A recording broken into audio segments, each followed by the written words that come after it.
C'était une des 3 questions qui était, en fin de compte, parmi les 10 propositions que vous faites, laquelle vous semble le plus intéressante, la plus emblématique de la politique que vous souhaitiez appliquer? Je pense que c'est pouvoir judiciaire. Je tiens à toutes les mesures, hein. Si on parlait de long terme, je vous dirais, c'est la proposition sur le conseil, le conseil de la société civile et des générations futures, parce que je pense que c'est très important d'insérer complètement les jeunes dans le processus, et puis de penser au long terme et de ne pas être dans le court terme. Mais comme levier pour changer le plus rapidement possible ce qui doit être changé dans la société française, je pense que c'est un pouvoir judiciaire. Il m'apparaît absolument fondamental que les Français retrouvent confiance dans la justice. Et pour ce faire, il faut une justice indépendante. Cela signifie avoir notamment un parquet qui ne dépend plus directement de la chancellerie en ce qui concerne toutes les affaires, entre guillemets, c'est-à-dire celles qui sont à problème. Et pour que les 2 tiers des parquetiers français lancent un appel de la nature de celui qui a été lancé il y a quelques jours, on voit bien l'importance du malaise. Donc je propose une solution qui est assez simple à mettre en œuvre, qui est d'avoir un procureur de la nation élu par le Parlement à une majorité des 3/5 et dont la fonction serait précisément de veiller à la manière dont se déroulent les affaires et dont l'autonomie des magistrats est assurée.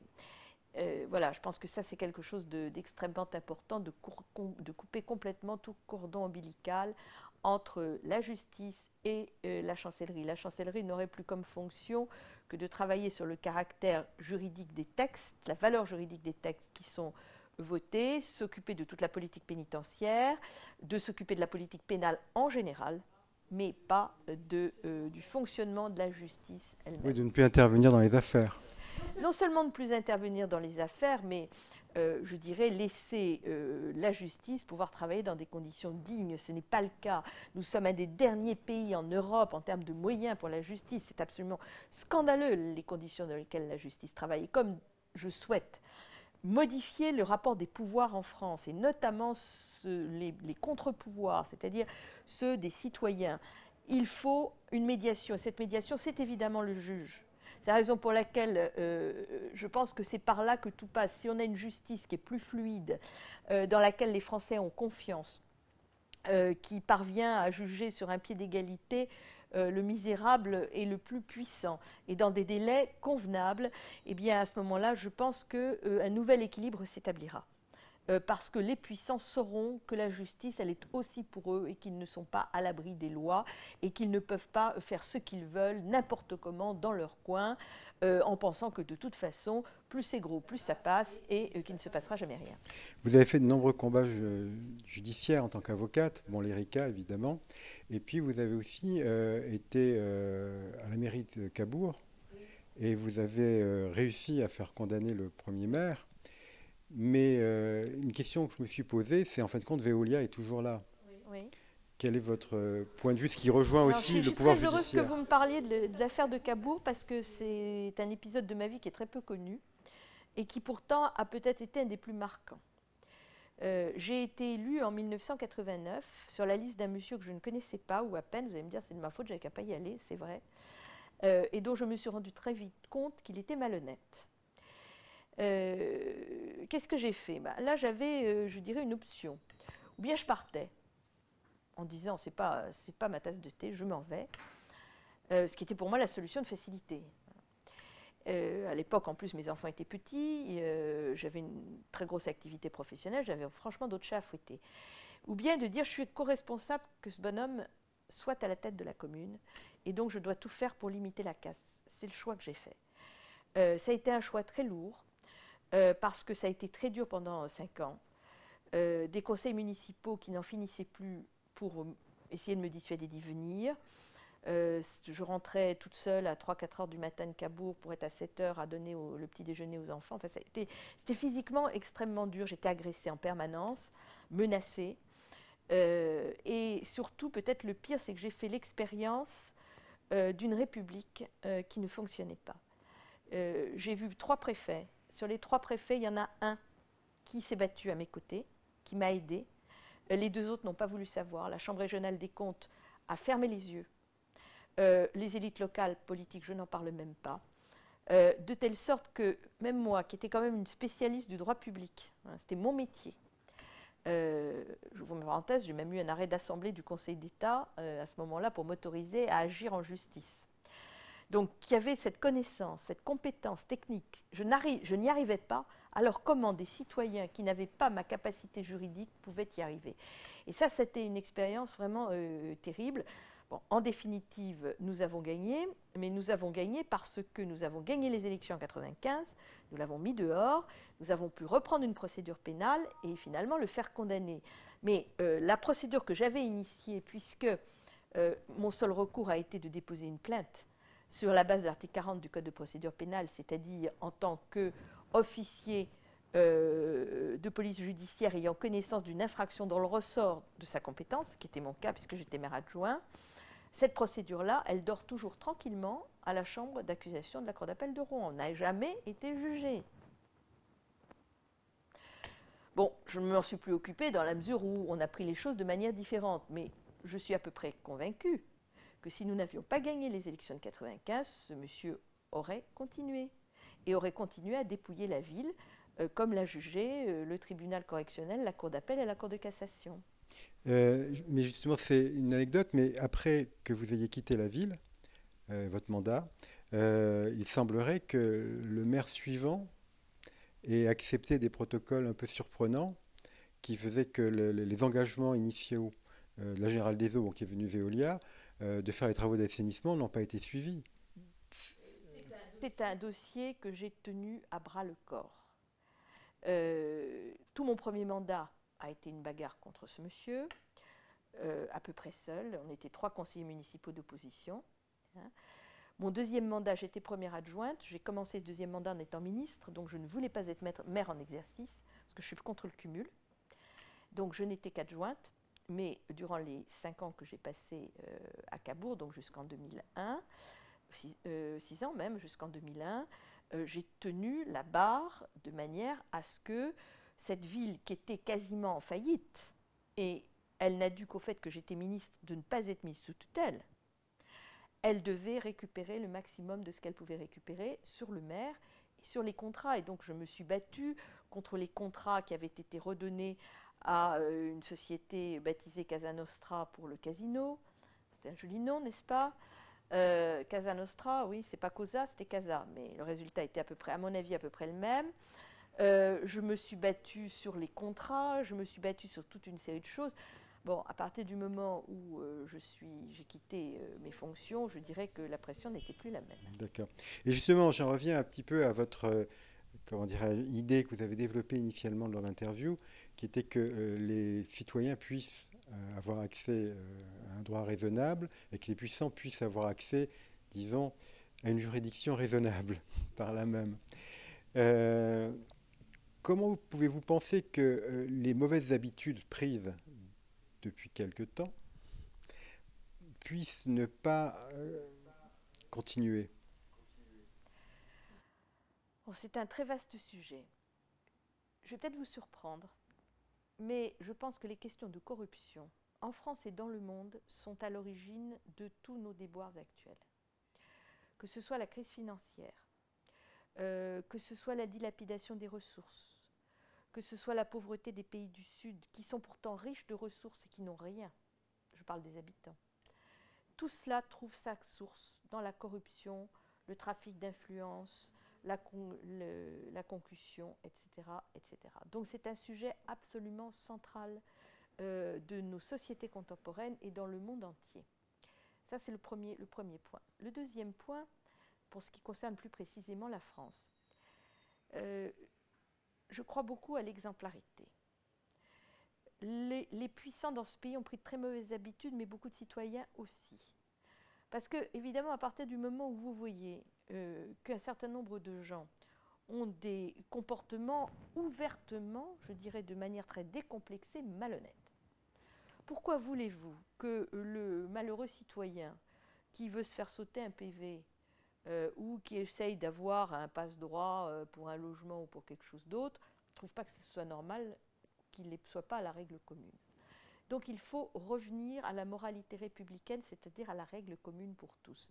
Eh bien, nous n'y parviendrons qu'en commençant par en haut, par l'exemplarité. Et cette exemplarité, je pense que nous ne la trouverons que dans la mesure où nous mettons par terre et à plat la question du financement des campagnes électorales et des partis politiques. Alors vous allez me dire, c'est une question qui a été réglée en 1989, en 1993. Pipeau. Pipeau. Si elle avait été réglée, on ne parlerait pas de Karachi, on ne parlerait pas des valises de M. Bourgi, on ne parlerait pas de tout ça. Si tout ça existe, c'est parce que, à côté de la règle officielle, continuent à subsister des pratiques parfaitement répréhensibles, plus ou moins cachées, plutôt plus que moins, évidemment. Mais que voulez-vous, quand le Conseil constitutionnel valide les comptes de M. Balladur alors qu'il y a 10 millions en liquide inexpliqués, on a quand même un problème. Moi, je suis un petit candidat à la présidentielle. On m'appelle petit candidat. Parce qu'on n'imagine pas que je puisse gagner au deuxième tour. Bon, ce qui est le sort quand même, à mon avis, de tous les candidats, sauf 2. Mais peu importe. Je peux vous assurer qu'on est épluché et que du reste, l'épluchage va assez vite parce qu'on a peu d'argent. Eh bien, je pense qu'il n'y a pas besoin de 18, 20, 25, 30, 40 millions d'euros pour faire une campagne présidentielle. Que si nous avions un système de pluralisme correct au niveau médiatique, eh bien, l'essentiel ce jour est là. On n'aurait pas besoin de payer, certains n'auraient pas besoin de payer des dépenses de communication totalement délirantes, versées à des grands communicants qui sont évidemment dans le même temps communicants d'autres. Je veux dire par là parfois de très grands groupes. Donc tout ça me paraît tout à fait déraisonnable au regard d'abord de la crise, parce que finalement c'est les Français qui payent, c'est le contribuable qui paye, et en plus tout à fait malsain parce qu'à partir du moment où vous êtes sur des sommes très importantes, le coulage est beaucoup plus facile. Si vous avez des montants très limités, il suffit de voir ce que vous faites, et tout de suite on sait ce dont vous avez disposé. Quand vous avez des sommes très importantes, évidemment, vous pouvez vendre des milliers de t-shirts, voilà, et ensuite va vérifier. Donc je crois qu'il faut remettre tout ça à plat. Ce que je dis pour la France est évidemment vrai pour les États-Unis. J'étais à Durban il y a une quinzaine de jours. J'ai vu la position des Américains. J'ai vu les liens entre pays pétroliers et sociétés pétrolières, ce qui n'est pas nouveau, vous allez me dire. Et un diplomate que je connais de très haut niveau m'a dit « Mais que veux-tu ? Les élections américaines, le ticket est à 1 milliard. » Voilà.